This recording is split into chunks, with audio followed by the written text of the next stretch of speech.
Hey everybody, it's CJ Miller. I'm in Shreveport, Louisiana. Across the Red River is beautiful Bossier City, Louisiana. And this is, my chicken dish that I was working on. So I started with that roux and I put in 8 chicken legs. And then what I decided to do was just add a packet of flavored noodles. This is the Knorr. Am I saying that right? Knorr, whatever. The Knorr uh, chicken noodles. So just one packet. Just it's like the broth was already there, and I know that the seasoning pack acts as a thickening agent. It's heavy in cornstarch and everything, so it would thicken the broth up. And so basically, um, kind of a chicken and dumplings here because these noodles are. It has the flavor of a dumpling. I've had it before, so this is great. Um, but one of these days, I really just need to get around to making chicken and dumplings. It's People love it. I just do this for myself at home, but I should do that one day, make a chicken and dumplings. But anyway, I wanted to talk about how flavorful just a piece of chicken is. And very flavorful, very flavorful. I still do not understand the aversion to dark meat chicken being, by some people being considered, uh, you know, food of the peasantry while wanting the, I don't know. I think that's just old, archaic thinking or whatever.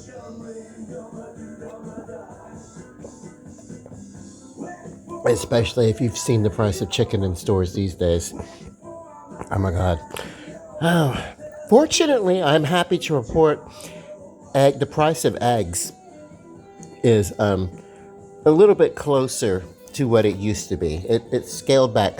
I don't think we're ever going to get those really affordable eggs. Not that they were extremely affordable anyway, but they've kind of come down from that. At one point, they'd gotten to like $8.50 per carton for grade A eggs. Just not even like a brand name, just a grade A egg, generic grade A egg or whatever. And now that packet of grade A eggs is back down to like under 250 locally for a carton of those eggs. So that's an improvement because I'm not a, I don't constantly eat eggs, but I do need eggs in some of the things that I cook and prepare. So, um, for a minute I was like, I mean, I'm not, when I say a minute, I mean for months it was like, I'm just not going to eat eggs. But yeah, in our local IHOP and Waffle Houses and things like that, they're still charging an extra 50 cent per egg that's on their menu, and it's like, why? All the prices of eggs have come back down. Why are they? So I avoid eggs when I end up having to go to those places. I avoid eggs, but anyway, so this just kind of really easy kind of comes away. I'm just eating this with a fork to be kind of polite because it's kind of a saucy uh, chicken. It's great.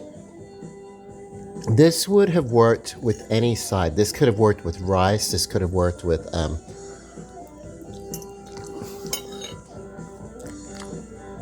pommes frites. What in some cultures we'll call French fries. you know. Um, so yeah, um, and small portions. I will probably finish off this chicken leg, eat some of these noodles uh, in the bowl, but I'm feeling like I'm getting a little full. Actually, it's not midnight yet. Normally I eat at midnight, so it's a little early. But I wanted to get this food out. Hey Ziggy, Skip, that song get on my nerves. I like this song, but Thin Lizzy. I don't know what's Anyway, Ziggy, stop playing. I think what it is, I just need some quiet time. Okay, so, well, I was thinking of going to,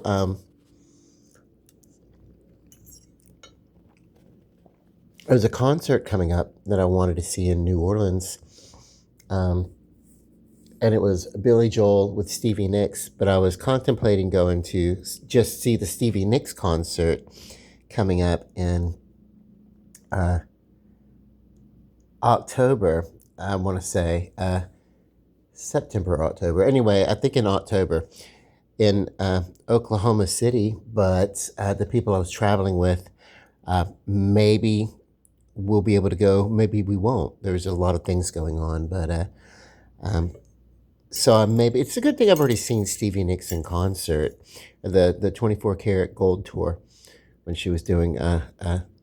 She came here and I saw her in concert, but I like Stevie Nicks. But but I've only got one more small payment on the cruise, and that I'm going to take, and there's going to be plenty of entertainment there. So I will be okay if I don't go to the concert that I want to go to. But the one that was going to happen in New Orleans, it was Billy Joel with Stevie Nicks as a special guest or whatever. They were touring last year, and I guess this year she was doing a couple of special guesting things with them.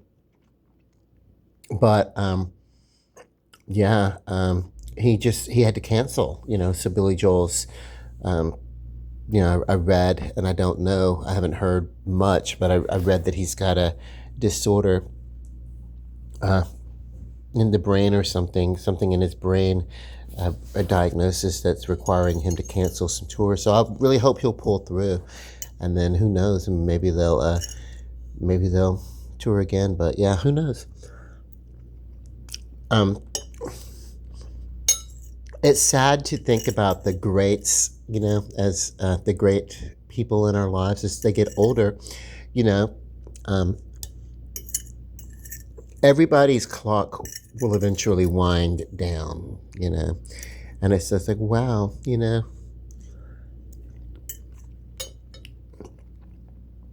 I didn't think these people were much older than me when I first became aware of them.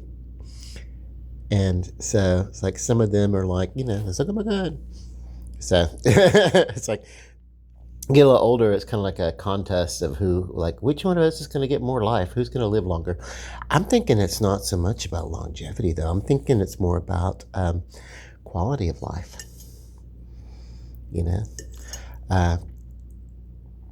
What we do with the time that we have, how we enjoy it, how we treasure it, how we take care of it, but how we love it, and how we love each other, and how we build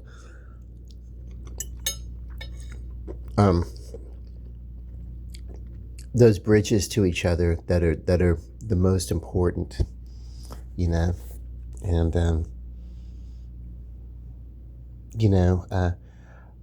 follow the dreams that you have, and the love that's in your heart, and try to live with as few regrets as possible, and try to live with as much love as possible.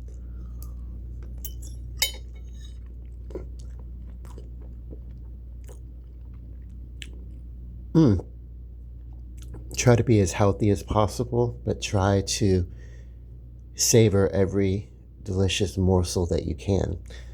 That's possible,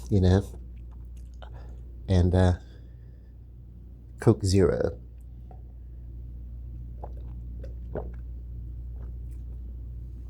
Coke Zero here in my class, that is like, I'll tell you what I learned from that.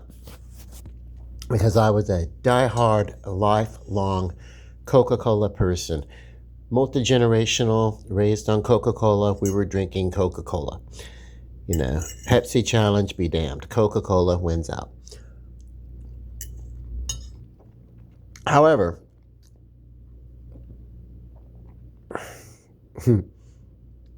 they told me I was diabetic. And I was like, oh no, what am I going to do? And so it's like, well, That's what I had to do. I had to train myself away from sugary soda and go to a um, alternative. And I chose Coke Zero because it does not have that saccharine aftertaste of Diet Coke. Now, Diet Coke, yes, I have drank it in the past just for the taste of it. That's cool. But they isolated and identified. They acknowledged, hey, there's a saccharin, I should say. There's a saccharin aftertaste. But that's just for the taste of it. Go with it. They capitalized on it. Well, that's great. But Coke Zero uses aspartame, or it was a brand name of NutraSweet when it first came out. Not Coke Zero, but when aspartame first came out, it was called NutraSweet. It doesn't have that aftertaste. The Coke Zero, when it first came out, had a little bit of, to me, almost a phenol-y, licoricey undertaste. They did tone it down.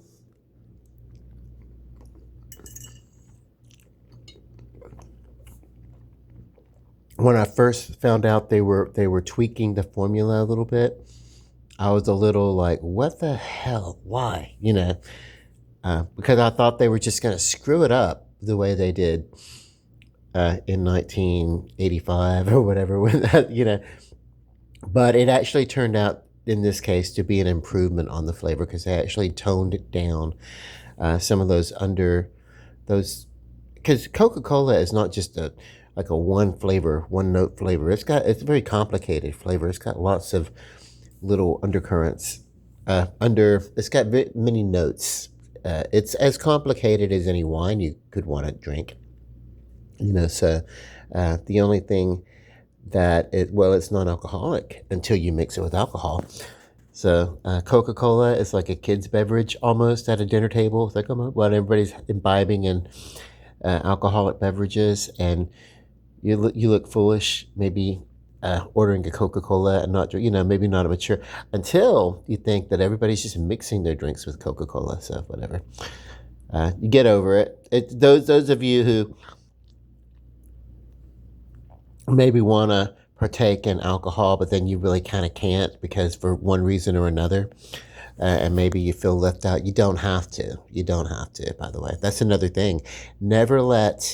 See, I can go to a party where they're serving cake, and if it's not in my diet at that time to have the cake, I don't mind going to the party and leaving the cake alone. Therefore, I can go to the party. Anyway, bone. I'm sorry. Here it is. that thing. I can go to a party and leave the drink alone. I don't know. I think I'm just rambling. I think I really needed to eat some food. This is very good.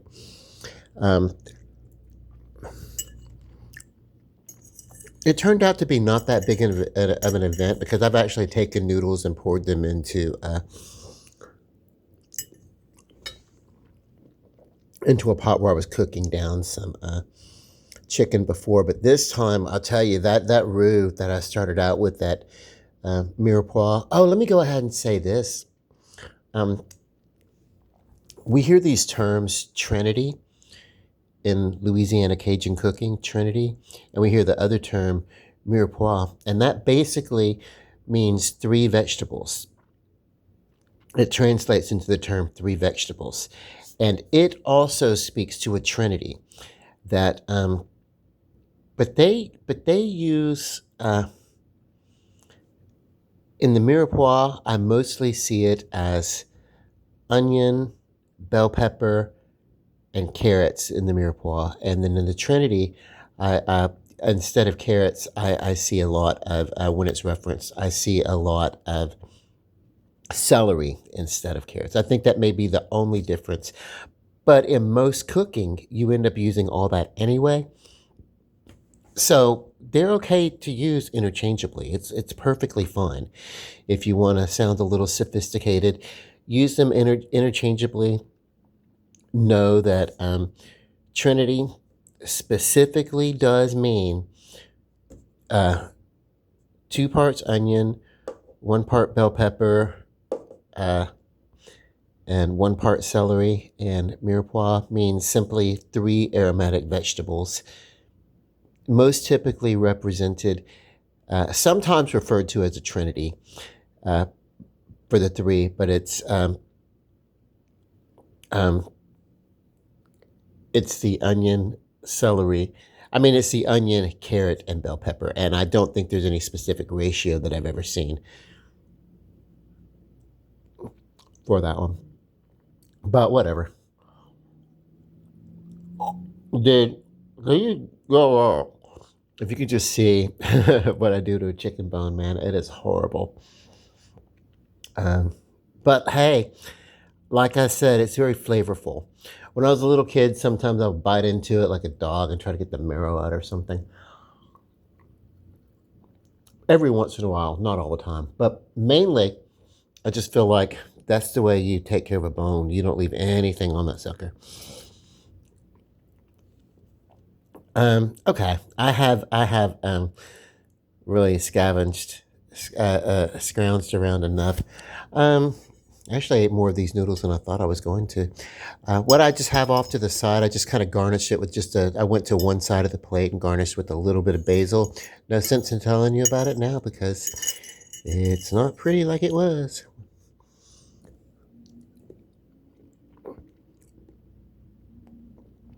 Um, let's see.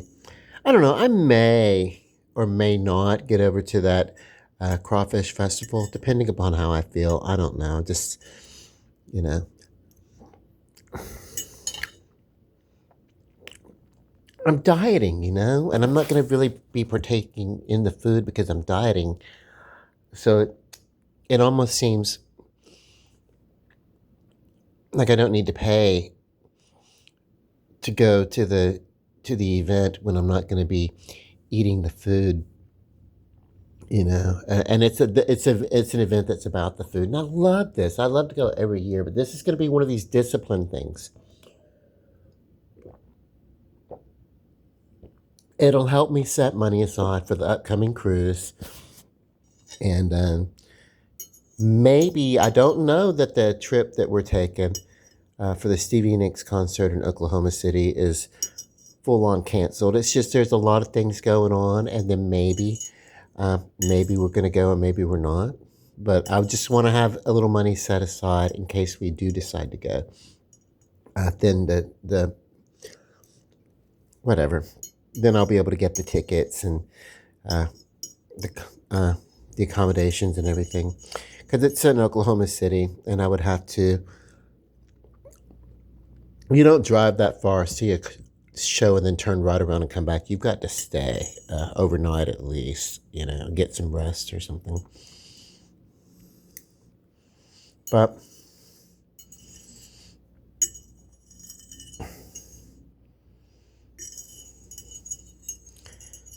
look at me. This is the kind of thing I'm going to tell you something. If I weren't like on camera right now, actually, as soon as I close this camera, uh, I will probably take my finger and kind of like scrape around this bowl a little bit. And I love the flavors that stick to the bottom of a bowl.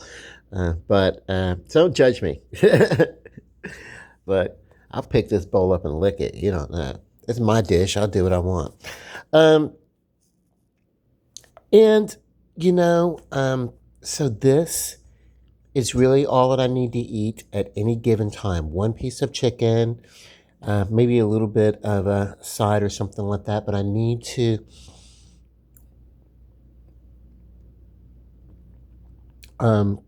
I need to let this process in my body.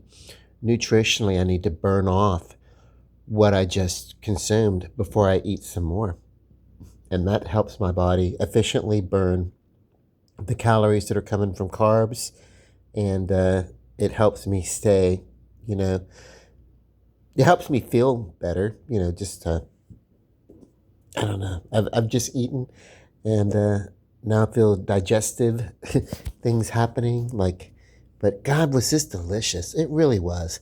Um, you know what I would love to do? I've got about yeah, about 275, 76 or so subscribers now. And I love that. And what there's so many of you out there. I would love to get some links to what some of the food that you like to do. What you know, just not just food. I mean, but what's it like where you're from? In Louisiana, a big part of our personality has to do with our cuisine, our food. And I can say cuisine because Louisiana French, you know, but we you know, or get Cajun, yeah. Yeah, you're right, you know. But, you know, we get a little Cajun, speak it up, you know. Throw a little dialect into it, you know. Whatever, fake it, you know. Fake it till you make it, you know. Put it together in a pot. If it tastes good, it's great. If it look good, great. If it don't look good, it still tastes good. Who cares, you know? But anyway, so it's like, yeah, we have a big personality that's identified with our food in Louisiana, and I wonder if it's like that in other places. In some places, I know that it is. Um, but yeah, let me know what the food culture is like where you're from. That's kind of cool. That's what I'd love to know about. If you want to comment, tell me what some of your food culture, your foodies out there, what happens in your area. You know, and you know, I think when we sit and we talk about food, and we think about how cultures affect each other in food and in cuisine, you know, on our palates, and uh, our food can be our first glimpse into understanding other cultures.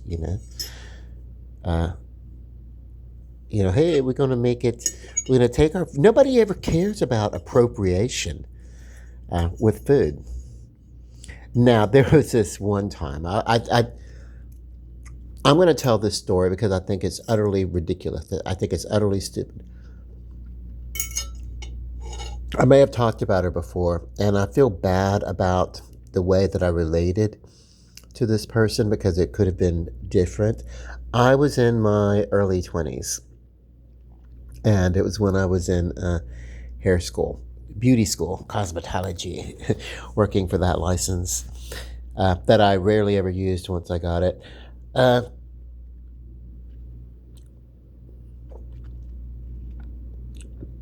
as a matter of fact, they only gave it to me contingent, like I got a job in a salon, and it was like I was supposed to, uh, I went to school, graduated, and everything like that, and then they gave me the.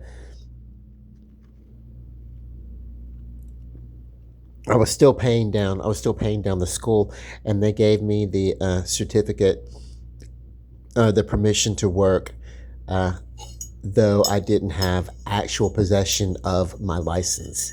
As a cosmetology, it was like, whatever. It was some weird thing. So anyway, permission to work until. Anyway, it was a license I never really used after I completed the education because at that time the styles changed and my heart just wasn't in it. But long story short, I was a cosmetologist for a while, and while I was going to school, there was this person, and she was a young person too, like 18, 19 years old, and I was a few years older. I should have uh, related to her a little better, but she would say things like, she was very close to her grandmother, apparently, and she would, I guess we'd talk about food, and one day I was talking about gumbo and how, there's some different types of gumbo, and that whole, if you're from Louisiana, there's this whole debate as to whether there's tomato present in gumbo or not.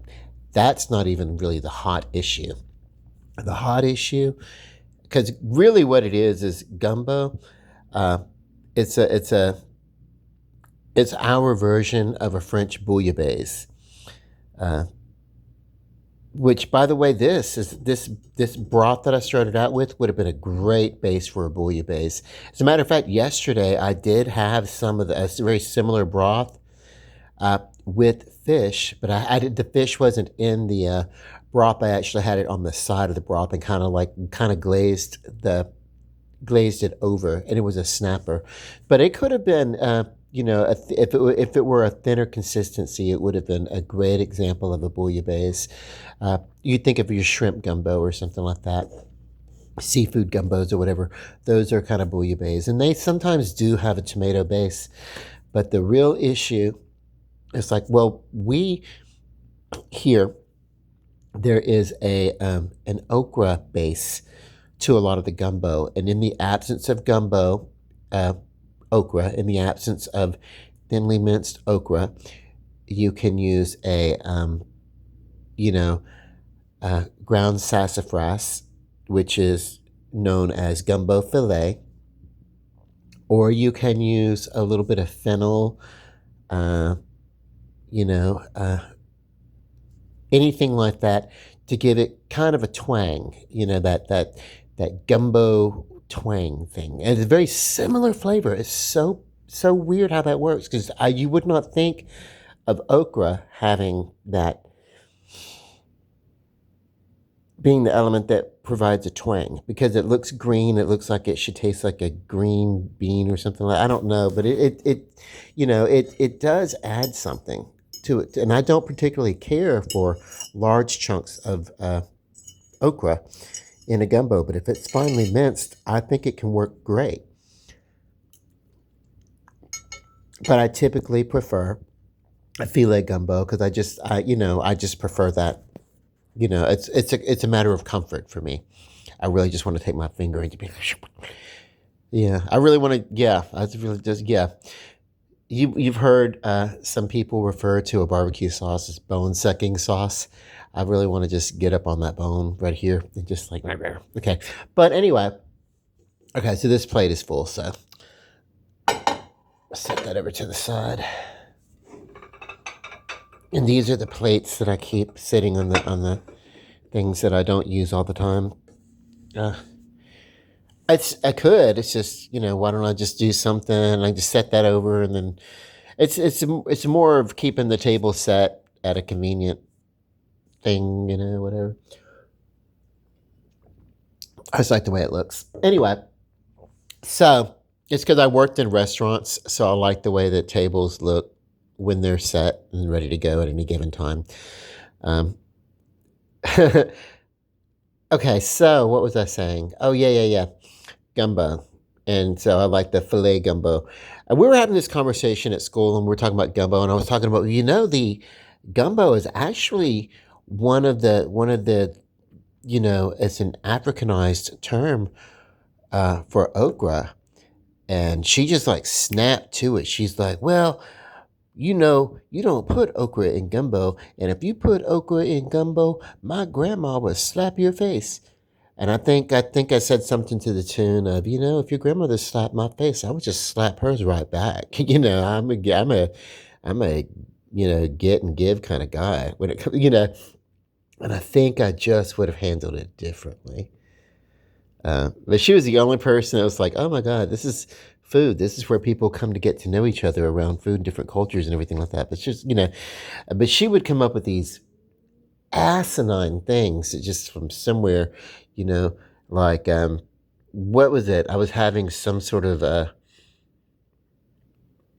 lunch or something one day or something, and maybe like a chicken fried steak with like the cream gravy or something. And she made the comment if she never has white gravy, because that's just the way that the white man has stolen the gravy from the black man and just appropriated it. And it's like, really? Oh my God, this is deeper than I thought. And this was way back in like 1991, 92 or something like that. I don't know. It's like at that point, I really just stopped having like, little conversations with her or whatever. It was like, well, um, you know, so, oof, I do not know. Um, Cultures have been intermingling with each other since they have, from one tribe of an early human has come across with an early tribe, and ever since the Homo sapien, uh, hooked up with the Neanderthal. We've been appropriating each other's cultures, and it hits with our cuisine and the way we cook food and everything too. So, you know, uh, yeah, God, we put too much thought and emphasis on our differences. I don't know what we don't just accept and acknowledge that sometimes there are differences, and those are our individual strengths. That when we come together as a group, those individual strengths can edify us and, you know, bring us up as a people. Like it's just like in a relationship. I was just talking about this. Like in a relationship, uh, the way it can work sometimes is that one person can be strong in one area and the other person can be strong in a different area, and those two strengths, they work to support the deficits, and they kind of work and fit in grooves, like well fitted jigsaw pieces, that the edges, how they work and kind of fill in the gaps that each other has, uh, and you know being able to set egos aside in that kind of situation can be extremely beneficial. What is in the bottom of this bowl? I'm gonna have to remember when people do come over, if I'm serving them on the plates that I have out, to be able to make sure that they're clean and dusted first. But I thought there was something on this bowl, but it's not. It's a little spot on my phone. I was like, "What is it?" You know how you get that spot on your phone screen? But yeah, no. Since I do handle and touch the plates when they're out, and dust does collect and everything like that when it's not in a cabinet. Uh, and this is not like fine china. This is just something you could pick up at any store. I just what I, the reason why I love this is because if I break a piece, I can easily replace it, and it's very affordable. But it's really good plateware, and so I like it. I like the way it looks. Um, okay, I have sat here and talked about some stuff, and I'm running out of stuff to say. But yeah, no, yeah, the only time I ever had a problem with talking with someone about food was that person. Yeah, and everything. It was like, oh my God, that's not the way, that's just and it's like, wow, it's, but if that's the case, you're here. And it was so funny because she was so defiant on that. And it was like, okay, well, but you're at a school, you know, owned by, you know, Caucasian people, servicing primarily Caucasian clientele, primarily Caucasian students, Caucasian teachers, everything. And just across the town is, and by the way, it's still open. By the way, this school, Blaylock's Beauty Academy, which was primarily, uh, uh, black led school with black students. But and it's like that's when they were still like,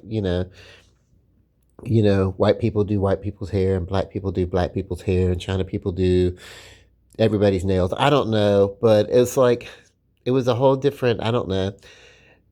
We were still getting over that because like today it's like, wow. One of the first things I did, I remember, and this wasn't my first beauty school, but I was in that school. What I wanted to do very specifically was I wanted to learn not only how to do a nice shampoo and set or a permanent wave or something like that, but I wanted to know how to do a no lie relaxer. because that was a big thing. People, especially the uh, people with overly curly hair. I want to say black people, but not just black people. I mean, other people had like overly curly hair, and they wanted to get their hair kind of relaxed uh, to make it a little bit more manageable on them, or whatever. I don't know why. I mean, it's but yeah, it was like I wanted to learn how those processes work, and it turned out they're not that different than when people with bone straight hair want to get like a permanent wave. And hair color works the same way, regardless of the type of hair that you're dealing with. Some hair maybe is a little bit more porous than others, but the chemical work is the same. And I really got into that. I was like, wow, that is so cool. Like, so the only difference there would be styling. Which styles work, whatever, uh, for which person, different styles. And today, people really just don't get into that so much. They pretty much, let's just like wash it and comb it out, maybe blow it to a straight or something like that, or whatever. But get it? I don't know. Everybody wants flat hair today. I don't know. Horrible, horrible. I was like, my heart. That's one of the reasons why I just didn't stay in the business, because um, of cosmetology, because because it got boring. People just stopped doing creative things with their hair. Probably probably to save the ozone. Also because everybody just got busy. The people didn't have like 2 hours every couple of days to devote to their hair. Okay. um For real, that was some delicious food, and I want to hear about your food cultures. I want to hear about your lives. I want to hear about things that go on with you. You know, Connect with me in the comments, especially like I know that some of the followers that I have, some of the subscribers are basically like they don't have a lot of content. Uh, and that's kind of cool. We can still relate to each other in comments. One of the reasons why I reach out on social media is to try to connect a little bit to people. And I know this is more of a visual thing, and I know it's a little off topic. I just don't do a lot of heavy political stuff here, and the reason why is because I did that with my Facebook. And my Facebook was one of the earliest Facebook accounts. Uh, and I had that account and never deleted it, never got mad at somebody and said, hey, I'm going to delete my entire Facebook account and start a whole new one so that so and so can't blah, blah, blah. But I never did any of that kind of stuff. So I didn't have all these duplicate accounts. I had the one account and it lasted like, oh my God, it was an old account that I kept up with it. But it was like, I don't know. It was such a politically driven thing at the time, and I don't know if it's still like that now, Facebook. But I don't have the desire to go back to it. I find I get my social outlet, my outlet for my social media gets fulfilled right here on YouTube. And I do have an X account, but I use that basically just to follow a couple of little celebrities that I fanboy over, and not too much else. So I use the other one for onlooking some favorite celebrities, that X, and then I use this for my personal outgoing. Which, by the way, I started out wanting to talk about how much I love Shreveport Bossier and everything that we have going on, and that will remain true. That's the whole basis of this whole thing. And even if I don't do that Mudbug Madness Festival this year, because I am saving money for a vacation, it's still a wonderful event if you can come to it. This would be like the first year in like a lot of years I just didn't get over to it, but it was like, you know. I don't know.